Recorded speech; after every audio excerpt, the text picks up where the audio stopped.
this may not have been a good idea. Look at that window. It's got a lot of backlight.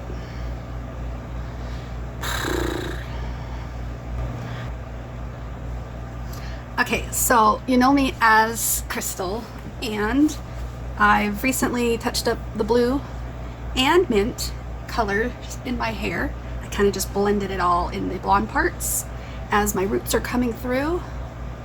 I have an interview today, so I'm wearing this top, and hopefully they won't know that I'm wearing pajama bottoms right now. Yeah, it's one of those Zoom Teams, Microsoft Teams interviews. While I am talking to you right now, I'm going to do my eye makeup. I did not buy any foundation, which I might regret. I can't find my bags of makeup. I have like 2 or 3 bags of makeup that I've lost in this move. So I went to the store right now and I bought CoverGirl eyeliner, CoverGirl mascara, and CoverGirl eyeshadow. So while I do my makeup, I figured I'd talk to you about my trauma bonding addiction. Trauma bonding addiction? Addiction? My trauma bonding. My trauma bond to my husband. I don't know if I'm saying things right. Okay, so if you watched my moving out video, you may or may not have heard me say that I am trauma bonded to my husband. And this channel is not designed to only talk about my husband all the time, nor is it to talk about anything else really. I'm just talking about my mental health, and it's kind of all over the place if you haven't noticed. And I am not the expert on trauma bonded relationships. Obviously, I don't even know how to say it. But when you've had a toxic relationship to a partner or even like a family member, it does something to the brain, which makes the brain feel some sort of familiarity, maybe to a childhood experience. So if your parents didn't treat you the best, then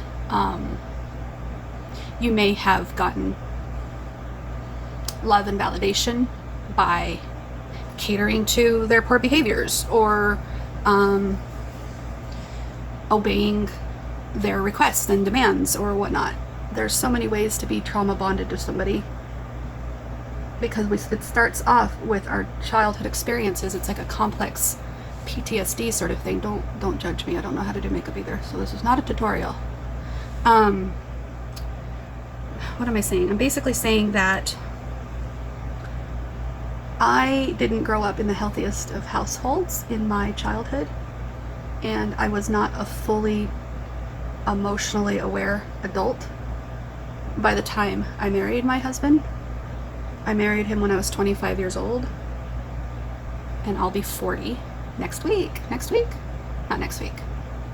I'll be 40 in like 11 days. Woohoo!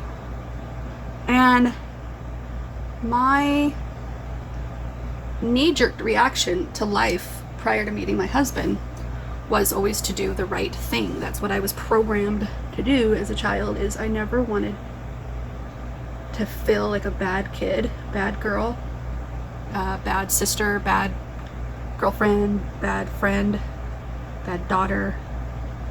I hated that feeling. I was definitely not the kid that rebelled. I might have had my secrets here and there as a teenager, but some kids flat out rebel regardless of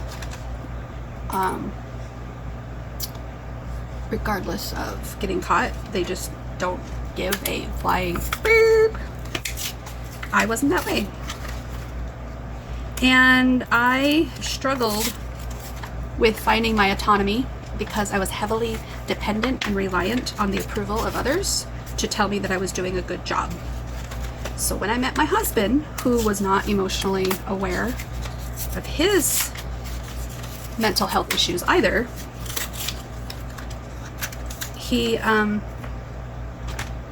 think he saw a quality about me that attracted him to not help himself, if that makes any sense. Because he was married once before, and he was trying to get help for some behavioral issues that he had.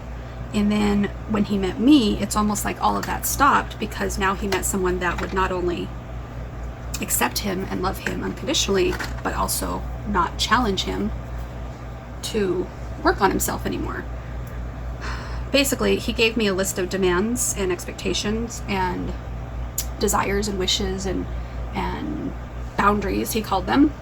Basically things he wanted me to do or not do to make him feel more comfortable with me. And I thought that was my duty. I thought that was my job. I thought that's what I was supposed to do. So I jumped through all his hoops, walked around every single eggshell, and when I messed up or didn't do it exactly right, I fell apart. Because my identity was based on my performance. My identity was based on my behavior. I didn't realize I got black-brown, so I got a black eyeliner, but black-brown mascara. That's alright. My roots are kind of black-brown. So I just dab it like that first, and then I spread it out. Should I have done my eyeshadow first and then my eyeliner second? Oh! Told you I don't know what I'm doing. Yeah. See, I don't know if that's gonna work. If I'm gonna put eyeshadow on, I probably should have done that first and then the mascara last. Well, Crystal, you don't know what you're doing. I didn't really wear makeup as a teenager or as a young adult. And now that I'm not so young anymore, and I've got this interview that I'm going to in about an hour, let's just make a base of black, I guess. I don't know. Make a black eye. So my typical responses to not doing well enough for my husband, because my world revolved around my husband and I didn't really have anybody else. See, I'm just trying to make this darker now over here. I didn't really have anybody else in my world to please. I isolated myself from everybody because everybody else in my life upset my husband in some way. So I hardly saw my mom, never saw my sisters or my brothers. I had friends when I met him, didn't have them about a year or two after, because I could never see them or maintain the friendships. I could never hang out with them or do stuff with my friends. It was, I had very, very, very few friendships that understood my isolation problems, and they saw me when they saw me. They talked to me on Facebook, thank goodness for Facebook. I am not saying I'm a victim here, but I am giving my perspective, of course. And when I got upset that I wasn't performing to the level that I thought I should be performing to for his well-being and his expectations, I wigged out on him. I had meltdowns, I had anger issues, I had high demands myself. I became the control freak because I wanted him to be happy with me at the level I was giving him and not just accept me. I just wanted him to accept me where I was and not expect more of me. But because we had that foundation where he saw me as somebody that could perform to the level he wanted me to, he didn't see anything wrong with expecting all of it. And that whole concept of unconditional love, I think you can unconditionally love somebody without accepting their poor, toxic behaviors. I feel like I'm not really doing this right at all. Alright, well, I've already been talking 11 minutes, so do I want to say anything more, or have I said too much already? Let's just say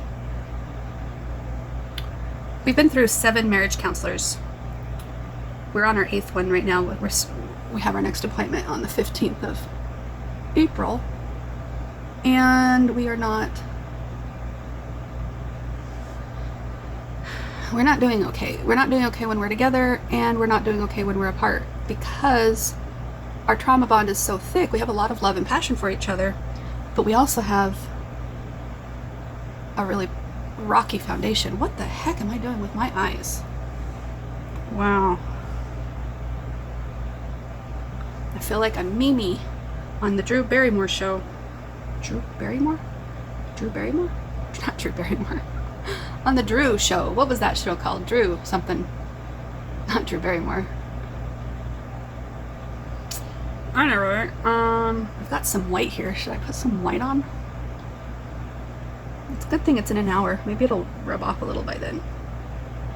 It is on a Microsoft Teams meeting, so maybe they won't notice so much. Hi, I'm Crystal. I got some funky eye makeup on. Don't look too closely.